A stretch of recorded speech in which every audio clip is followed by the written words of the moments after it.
Hi வணக்கம் மக்களே. நான் இன்றைக்கு உங்களுக்கு காட்ட போகிறது இந்த மரத்தை பற்றி தான். இந்த மரம் உங்களுக்கு எத்தனை பேருக்கு இது தெரியும் அப்படின்னு சொல்லி தெரியாது. இதை நொனி அப்படின்னு சொல்லுவாங்க. நொனி பழம் இதாக இருக்குது.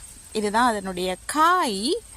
பூ பார்த்தீங்கன்னு சொன்னால் இந்த மாதிரி குட்டியாக அதுக்கப்புறம் அந்த காயோடே சேர்ந்த மாதிரி பூக்கள் வெள்ளை வெள்ளையாக பூக்கும்.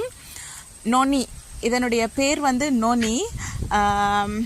இதை பார்த்தீங்கன்னு சொன்னால் கேன்சருக்கு இந்த இலையை அவிச்சு குடித்தா கேன்சர் இருக்கிறவங்களுக்கு கேன்சர் நோய் குணமாயிரும். அதே மாதிரி இதனுடைய பழம் கேன்சர் உருவாகிற செல்ஸ் எல்லாம் தடுக்கக்கூடிய மருத்துவ சக்தி வாய்ந்தது தான் இந்த நொனி மரத்தினுடைய பழங்கள். ஆனால் இந்த பழங்கள் ஒரு சிலவங்களுக்கு டேஸ்ட்டாக இருக்கும், சாப்பிடுவாங்க. ஒரு சிலவங்களுக்கு இதனுடைய மனம் பிடிக்காது, அதனால் அவங்க சாப்பிட மாட்டாங்க. இது பாருங்கள், இதில் நான் பழம் ஏதாவது இருக்கா அப்படின்னு சொல்லி தேடுறேன். பழம் ஒன்றையும் காணலை. ஏன்னா குருவிகள் இந்த பழங்களெல்லாம் சாப்பிட்ரும், சாப்பிட்ரும். இது பார்த்தீங்கன்னு சொன்னால் சரியான விலை. இது கிடைக்கிறது கஷ்டம்.